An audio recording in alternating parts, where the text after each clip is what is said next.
Now, most people, especially on TikTok, teach this passage says God's law is the ministration of death. Let's read Romans 7:13. Paul says, "Did that which is good, speaking of God's law, then bring death to me?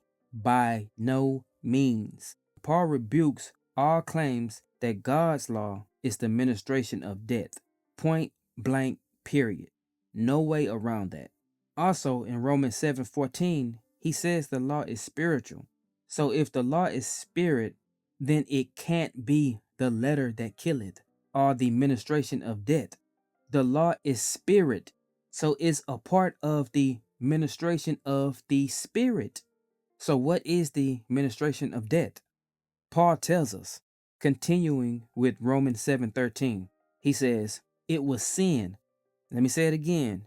"It was sin producing death in me through what is good, in order that sin might be shown to be sin, and through the commandments might become sinful beyond measure." Also in Romans 6:23, he says, "For the wages of sin is death."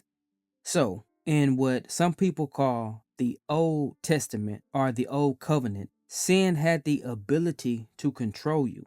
Romans 7 explains just this, leading to death, hence the name, the ministration of death. Sin, not God's holy law, causes death. That should be a no-brainer, right? The wages of sin is death. So now, in the new covenant, when we put true faith in Christ, we are free from, no longer under the law of sin and death, which is, again, obviously not God's law.